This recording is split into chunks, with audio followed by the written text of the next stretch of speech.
Dr. Steve Green here, the Make the Great Experience podcast, bringing you success principles, action principles, things you can take away and jumpstart, level up, do what you got to do. Got a great guest today, another author. We've had a couple of really good authors on. I think you're going to enjoy meeting Joseph. Joseph Descans, hope I'm saying it right. How are you? I'm doing good. Yes, you did pronounce it properly, the way I say it, All at right, least. there we go. Yeah, there we go. So listen, let me tell the audience a little bit about you, and then we're going to get right into it. You've got a lot to offer. I want to make sure we get to it all. So my guest today is Joseph Descans, an accomplished author known for his book. Get this title, Hosea, the Prophet Who Married a Prostitute. All right. He was born June the 24th, 1964 in Indianapolis, Indiana. Moved to San Diego, California when his mother and younger sister and his parents divorced. Graduated from Torrey Pines High School in 1982 and earned a BA in literature from Point Loma Nazarene University in 2000.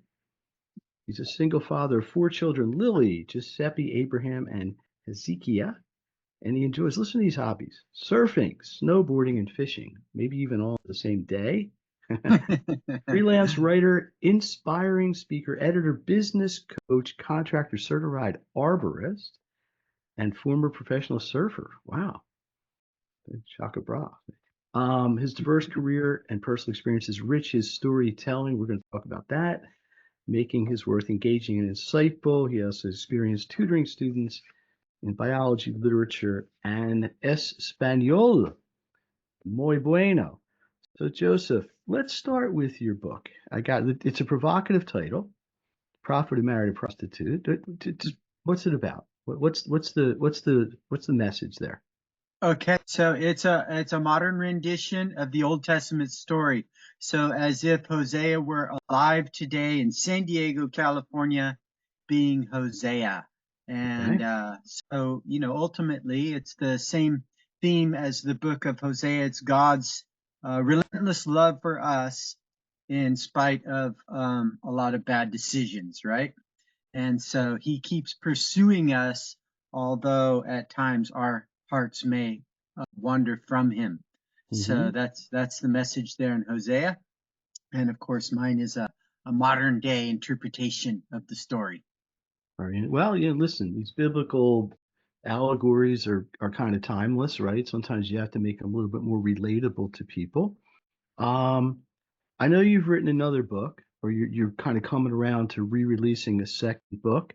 Hopefully, I get the title right. If you want to get rich, plant a tree. What's the second part of that? I know there's sort of a subtitle.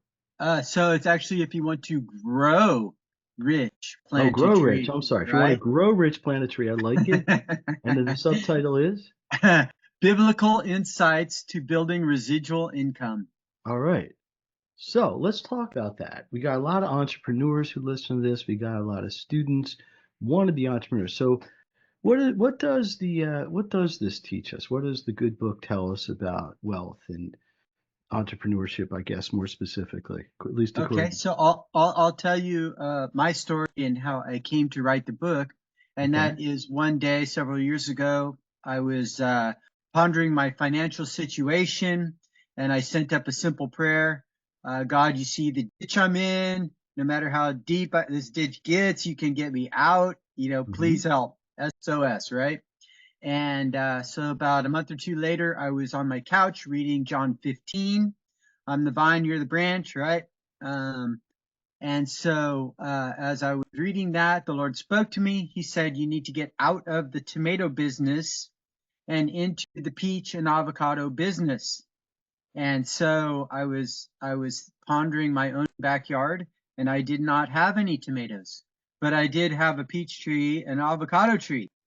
Hmm. And so what he said didn't make sense according to what was going on in my yard. And so I said, what do you mean? And then he said tomatoes. He likened tomatoes to your 9 to 5 job. You go to work, you get paid on Friday, and you go back to work on Monday, or else you don't get another paycheck, right? So it's like tomatoes. You plant a tomato from the seed, it grows up fairly quickly, you get tomatoes, and then the plant dies and you have to start over again, right? So kind of has a Hmm. quick life cycle most of the time. And the peaches, like the peach in my yard, I got it as a little baby, couple inches tall, right? And from my sister, and I grew it for a year. The first summer, it produced one peach. The second year, it had 50 peaches. The Wow. third year, it had 100 peaches. And then after that, they can go on to live for centuries. They can go for generations, right? And then avocados are a little bit tougher. And because if you plant an avocado seed, you may not get the first avocado for 5 to 15 years, right? So that's a bunch of work that you put forward on both of those up front without any return. And so you just have to work on it and have patience. And then one day you get a return, but the return can last for generations, right? Generational wealth. And so that's the contrast between the tomatoes and the peaches and avocados.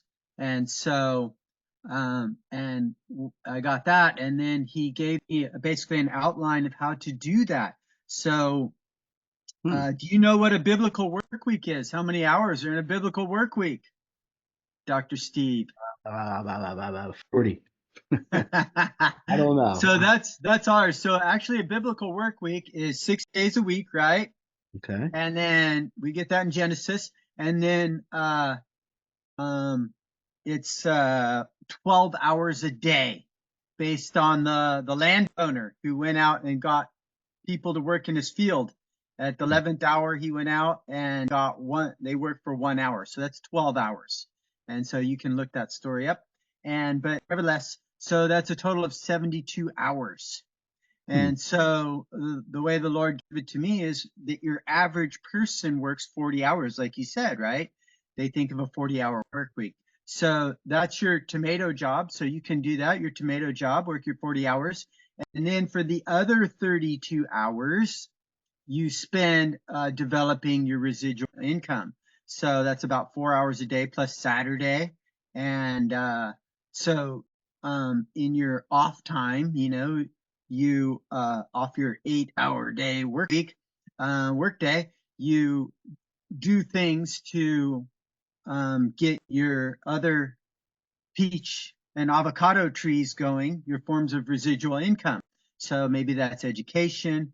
And of course, you want to have it all under God. So you're reading the word, you're praying about these things, you're asking God to help you, and then you're applying yourself to education or some kind of mentorship, coaching, whatever it is, to develop your form of residual income. Well, I think allegorically, it's an excellent message because here's the thing: we live in a society where everybody wants instant gratification, right? Right. And sometimes it's just not possible. It's not possible always in your wellness. It's not possible in your finances. If you exercise for 10 minutes, you're not going to be physically fit immediately. And everything. And I see this a lot in education and exactly what you're saying. I see this a lot with entrepreneurs. Well, I sent out an email blast to my list. How come I didn't sell, uh, you know, 58 copies of my book or whatever? And they sometimes fail to understand that relationship building, nurturing your client base, educating people about why what you have to offer is valuable is important. And in the short run, people don't always see that. So I get it. So we want to raise peaches, we want to raise avocados. Not that tomatoes are bad. I happen to really like tomatoes. They grow. Where I live, tomatoes are very popular. Everybody grows them here because we have very good soil for them. Um, how are you? So you're supporting this book with speaking? You're supporting this book other ways, or how do you Yes. get the word out? So that's the whole thing. I'm learning about marketing. Obviously, that's what you were just touching on. When I wrote the Hmm. first book and I said I'm relaunching it, um, I didn't know anything about marketing. I did exactly what you said. I self-published it. I had a little or a little page, a little website page, landing page, and I go, awesome. I did the book. I got a page. Now I'm going to sell, millions of copies, right? I did not sell a single copy. I had no idea about marketing. And I just kind of after a little bit of time and seeing I didn't sell anything, I'm just like, I don't know how to market this book. And, I just bailed out totally on the project. I didn't want to learn marketing at that time. And so I did nothing. Hmm. But I did follow the plan. And so, actually it took me 10 years from the time God gave the Hosea book. It took 10 years to write the thing as a single dad with 4 kids, right? Hmm. Running my own business, et cetera, et cetera. So it took a long time. But I did it. And so now that I finished that, I self-published. I did kind of a hybrid publishing through TBN, and now I'm learning how to market. And so I'm learning how to market, and I've also written the screenplay because God gave it to me as a movie, Hmm. and it just worked out better to write the novel first. So I've written the screenplay, and so I will most likely sell the screenplay, although I am looking at the option of producing it myself. Nevertheless, So I, let's get this out there. If somebody is interested in getting copies of your book and getting access to them, what would they do? Do you have a website? Do you have right. some means that people could get that? Right. So you can go to my website, www.josephdescans.com, and Okay. find it there. It's also on Amazon and Barnes and Noble and a bunch of other places. So you can find Okay. it at all those. And Yeah, yeah, that's there's out. good marketing. You branded yourself in your website. Very good. That's something a lot of people don't think about. Okay, so Joseph Descans, Josephdescans.com. Right. Two books there, other opportunities. Let's talk about speaking. What's your favorite Mhm. topic to speak about? Well, I've got a few topics. So, one topic, of course, is that book. If you want to grow rich, plant a tree. I can also talk about my book, Hosea. But the other, I've got like 4 other speeches I put together. And so we have suicide prevention. I call that hope in the face of hopelessness. And that's basically some of my surfing experiences, and also, the biblical insights into, that God has a plan for our lives, and a Hmm. bunch of biblical examples of who people that God called by name hundreds of years before they were born, Hmm. right? Or before they came on the scene. Josiah is one. That was 358 years. He named him by name. But my favorite one is Cyrus, King Cyrus. So he named him by name 98 years before he showed up, about 50 or 40 years before he was born. So he called them by name before he was, many years before they were born. And so I like Cyrus because he's not a Jew. He's a person who was of a different religion, different race, just totally disconnected 100% from God and his people, by lineage and relationship. And yet God had called him by name and showed that he had a purpose for him long before he was born. And so I'm using that to communicate just to every audience, the broadest audience, right? Because there are people in Christianity that already understand that God has a plan for your life, but outside of Christianity, there are many people who do not know that. And so I'm making that connection through Cyrus, right? Because he wasn't a part of the family And either. that could be your And third book there, Joe. yeah, so we're working on that. So that's my favorite speech I like to talk about. Okay. I've also got K2 lessons to overcoming fear, and Okay. so that one is also surf stories and school stories. I told you a lot of it is like test taking and experiences I had while tutoring and helping kids learn how to um, do their tests. What happens a lot, the theme of it is don't panic, right? Because what happens a lot of times, people are taking a test and they come to a tough question or more, and they panic and they freeze up. Hmm. And so Yeah, it definitely happens. Yes. yeah, and it happens in all kinds of situations in life. And like I said, I sandwich it between surfing experiences. So I'm a former professional big wave uh surfer. Really? And so I rode waves over 40 feet. Oh, And so I talk about these are some of like those. on the North Shore of Maui kind of waves. Yeah, so that's Jaws. I haven't been there. That really came into play like after I was surfing. I was in the K2 challenge. That's why I call it K2 Lessons to Overcoming Fear. Hmm. And the K2 challenge was a photo contest for the entire Pacific Ocean during the winter of 97, 98. Huh. And so I was in it that year. And so it's a photo contest. Whoever has photographic um, proof that they caught the biggest wave of the winter and made the takeoff at least.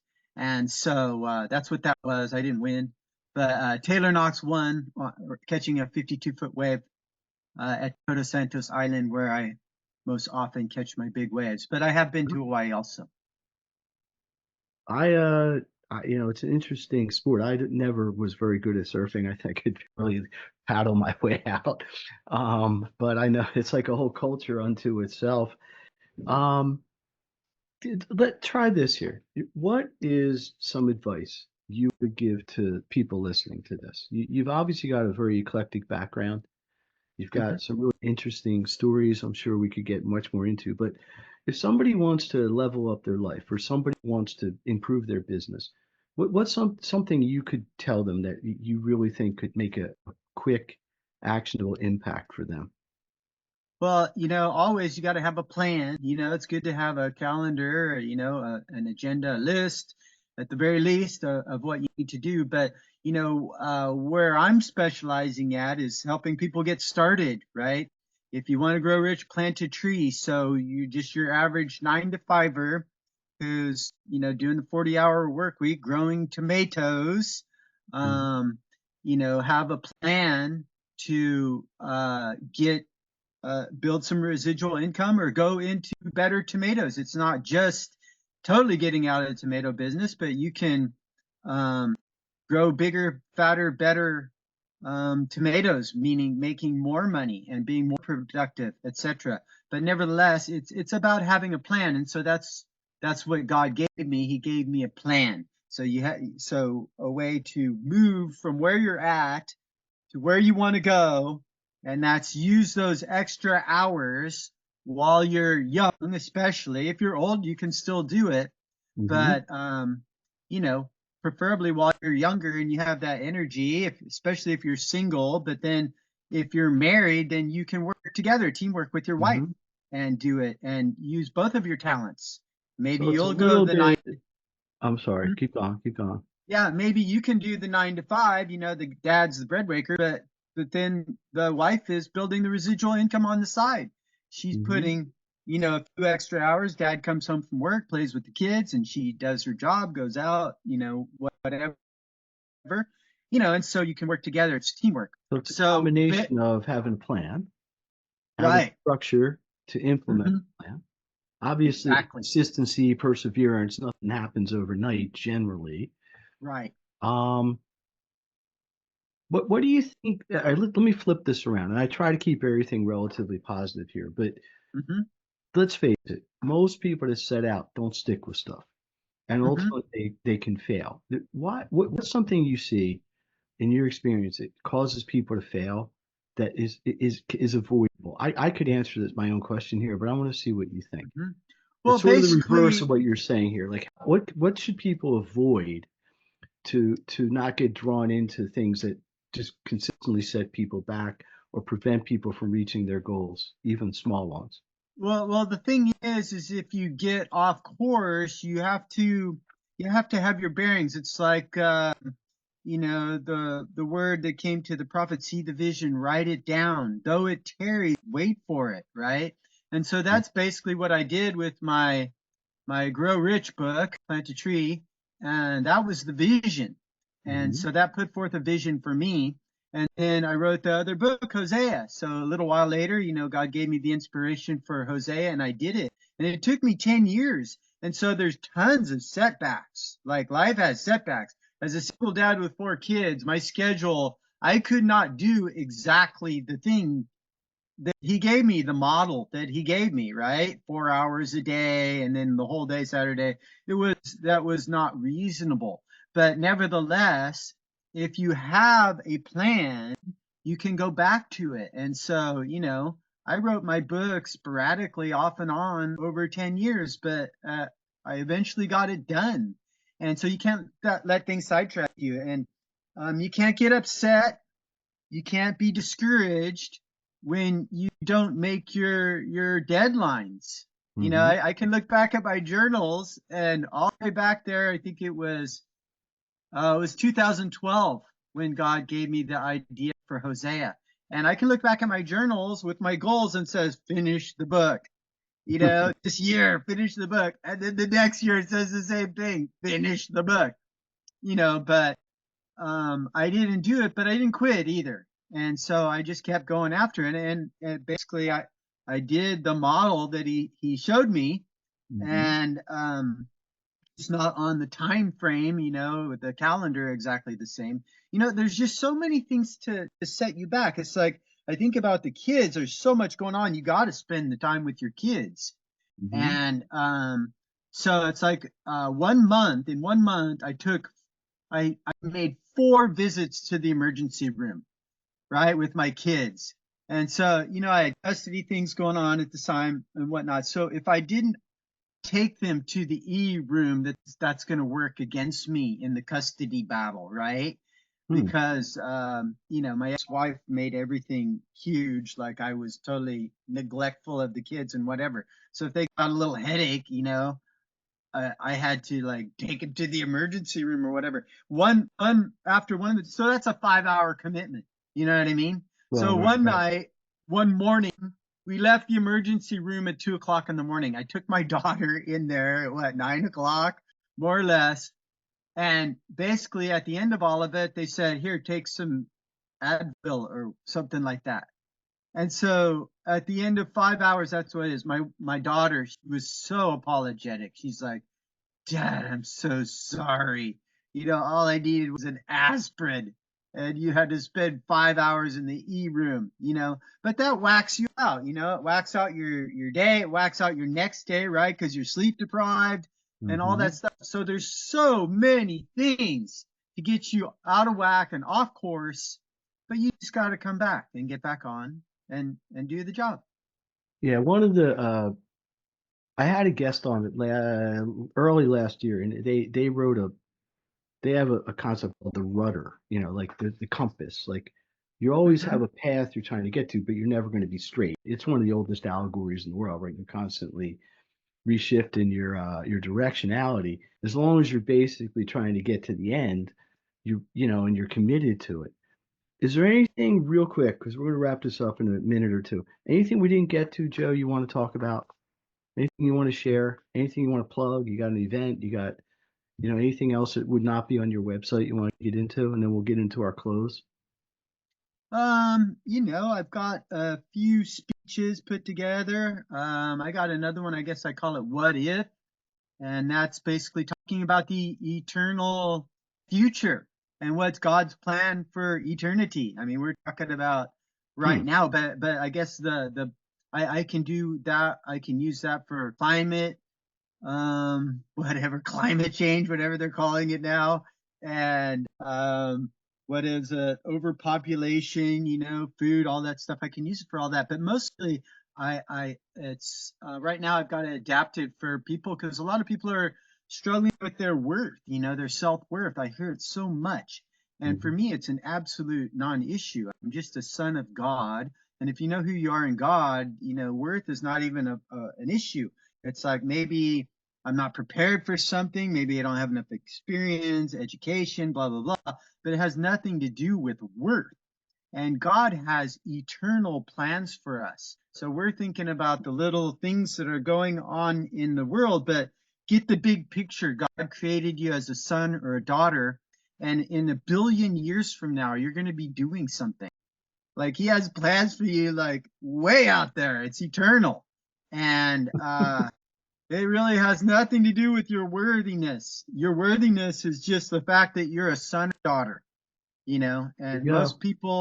most people lay down their lives for their sons and daughters, just like God did. And that's how he feels about you. Worth is not even a part of the equation. This is Dr. Steve Green. This is the Make the Great Experience podcast. Our guest today, Joseph Descans. Joseph got a lot to say. Hopefully you've enjoyed this conversation. He's got some books. He's got some speaking topics. He's got really interesting history. Let's learn. Let's close this out by doing this. I always ask people, come on, 5 very simple questions just so they get to know a little bit about you. Okay, you ready? Very easy. Simple stuff. What is your favorite flavor of ice cream? Oh my goodness, like something with caramel pralines and cream, something like that. You're I like going those. fancy. So you're going like a Haagen-Dazs kind of Ben and Jerry's direction here. It doesn't have to be that, but nevertheless. So you're not vanilla, is what you're saying. I like vanilla with apple pie. Oh, okay, classic. All right, here's this one. There's one answer here I like. What's your favorite color? Green. Oh, there you go. Ka-ching. What's your favorite song? You got a favorite song? Oh my goodness, so many. I know. That's I'm so happy. We got one that we're singing at church recently. I'm so happy. I'm so happy. I can't be happier. So it's a church song. Food. What do you like? You got a favorite cuisine? You got a favorite dish? A favorite something you like to eat? Oh man, that is. We already hit ice cream. So where do you go from there? I mean, my goodness. That could be an answer. Well, I guess stir fry. Stir fry would be up there toward the top. Stir fry, very good one, healthy. Last one, and you've been all around the world, but favorite place you have vacationed or like to vacation? Wow. I guess Indonesia or Costa Rica was pretty cool. Both of those places were great. I have been to Costa Rica. In fact, I did a podcast remotely on the beach in Costa Rica. That was pretty cool. I forget. Yeah. It's about episode one. I'll have to look it up. 137. I'm just guessing. Yeah, I had my little portable recorder and I would, whatever. So yeah, that's the cool thing about podcasting, man. Any place, anytime, as long as you got a little bit of technology. Joseph, thank you very much. I appreciate your insights, appreciate your positivity, I appreciate your commitment to what you're doing. Simple message really is get a plan, focus on the plan, focus on what's motivating you, understand that there's a bigger picture here involved, and just every day put time into taking care of it, right? Nothing's going to happen if nobody does anything, right? There's an implication that, oh, I got an idea and it's all of a sudden going to self-manifest. Doesn't happen most of the time. You've got to take positive steps to get in that direction. We're going to wrap it up here. Stay tuned because over the next, I got about 4 or 5 podcasts coming out in the next couple of weeks. I think you're going to really enjoy, including this one. Hopefully you did. Please put some comments below if you're watching this, listening to this, of what you think. Please reach out to Joseph and my other guests. Let them know what you appreciate and maybe hopefully patronize what they have and what they're bringing to the table. This is all about helping you, the listener, helping the audience to get any kind of valuable information, tips, action steps, you name it, to level up your business, level up your life, level up your studies, level up your relationships, and so on and so on. All right, we're going to wrap it up. Joseph, thanks again. Maybe you could send some of that San Diego weather up here. It's like 30 degrees here today. That's why I'm wearing a sweater on inside. I'm a little cold even inside today, but we'll see if we can make that happen.